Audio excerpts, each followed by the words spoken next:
Hello everybody. Next up, after what seems to have been an eternity, we play host to AFC Bournemouth. It's a slightly earlier kick-off for an evening match of 7:30 p.m. for some reason.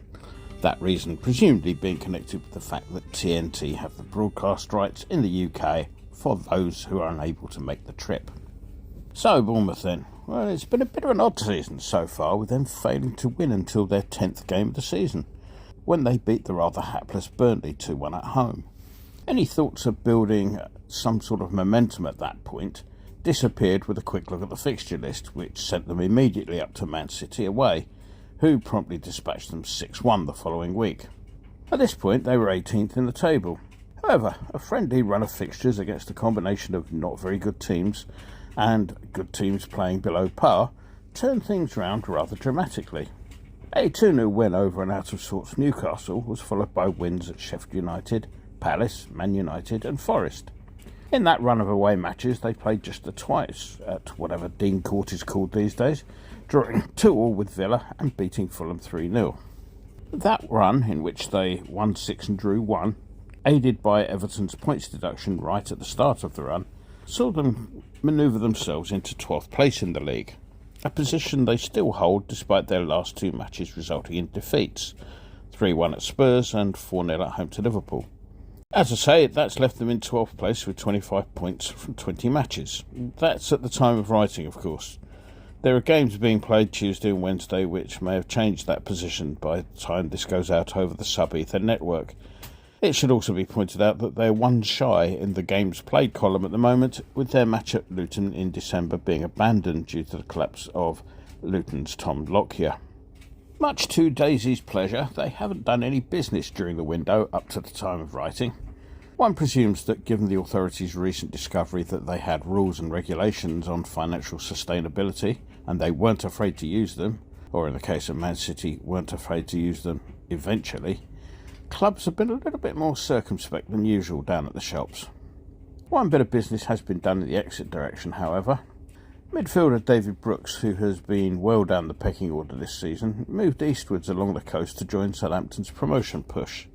This was despite his influential role in the 5-0 cup win over Swansea last week. The clues were there, I suppose. When asked to comment on Brooks's performance, boss Iraola merely commented, "Well, everybody played well." They also outed £20 million signing Hamid Traore. There was a feeling that Traore didn't fit in with Iraola's style of play, shall we say. Though the player picking up malaria a couple of months ago didn't help any. The Ivorian has been shipped out on loan to Napoli for the rest of the season, with an option to make the deal permanent. Up front, they've been heavily reliant on the goals of Dominic Solanke, who has 14 across the 24 games he's played in all competitions this season. That reliance is underlined by the fact that the next name on the scorers list, Justin, son of Kluivert, has just a 4 to his name. Even in the 4-0 home drubbing by Liverpool last week, Solanke had the odd chance or two, so keeping him quiet will be a bit of a priority. Let's move on, shall we, to the wild and wacky world of association football. And if you're looking for the BBC, well, they've finally disappeared totally up the backside of Liverpool FC after years and years of burrowing. The announcement that hypocrite Klopp is to retire at the end of the season saw the corporation go to full mourning mode, with their football webpage devoting something like 20 plus pages to the departure. I don't think that they devoted that many pages when the Queen passed, God bless her. Get used to it. We'll be looking at headlines such as volcano erupts in Iceland, how will this affect Klopp departure for the rest of the season? Let's move on to us and the fiasco that was Bramall Lane. Here's a précis of what Howard Webb should be saying when he makes his next TV appearance. Yes, poor old Michael Salisbury seems to be having problems with the basics of refereeing at the moment. We'll be taking him out of the firing line for the foreseeable until we're happy that he's up to the standards required of a major European league. Will that happen? Will it, heck? It wasn't just the 2 points that his incomprehensible decisions cost us that were annoying. 50% of Soufal's red card came as a result of the player suggesting that the disgusting assault from Brewster may have been worthy of a straight red. Now that much was visible to the naked eye at normal speed to everybody in the ground.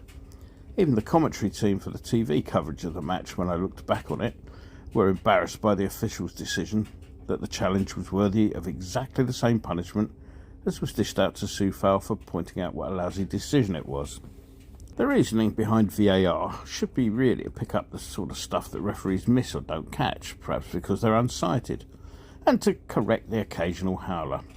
Unfortunately, VAR has served to shine a light on exactly how lousy refereeing standards are in this country. It seems, however, that, very belatedly indeed, the penny may be dropping. Mr. Moyes alluded to such in his post-match interview when he guardedly suggested that Salisbury's performance was the sort of level that managers had come to expect of late. The solution is quite simple. It's time to scrap PGMOL and for the FA to take over. Job done. Bright spots from the Bramall Lane fiasco were the form of Ings and, in an unfamiliar role, of Johnson, who looked like he'd playing midfield all his life. Now, whether or not the performance had any influence on the rumoured dismissal of an inquiry from Palace out of hand is not clear. However, if the timing was such, it wouldn't have hurt. We also bid hello to Calvin Phillips, who will be with us until the end of the season. Now, I have to admit, I've been a bit gobsmacked at some of the levels of negativity that the deal has produced from certain quarters. I mean, all that he couldn't get in the Man City team stuff. Particularly the stuff that conveniently ignores the fact that the player in front of him for selection on most occasions was Rodri. Good luck to the chap, I say, and let's hear none of this nonsense. Phillips will go straight into the squad, as will the returning Kudos, whose Garner took an earlier than expected exit from the cuppa soup. Nothing personal, Garner, but I won't be shedding too many tears. I hope you understand. Aguerd is still out there, though. Morocco's last 16 match against South Africa is underway as I speak. Benrahma is serving the second of a 3-match ban for kicking someone who shouldn't have been on the pitch to kick in the first place, while Soufal's ban for apparently breaking the Official Secrets Act is just the one game. Paquetá is likely to be another week or two, whilst Antonio, well, that's anyone's guess at the moment. Alvarez is a possibility, but the pressure to bring him back is, of course, reduced by the arrival of Phillips. So, on to the prediction. Well, I'd be fired up for this one, knowing that we should be 2 points better off. Hopefully the week won't have dulled the sense of injustice any.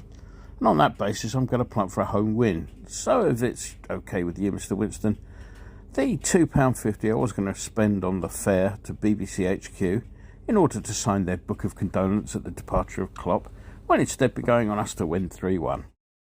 Enjoy that game.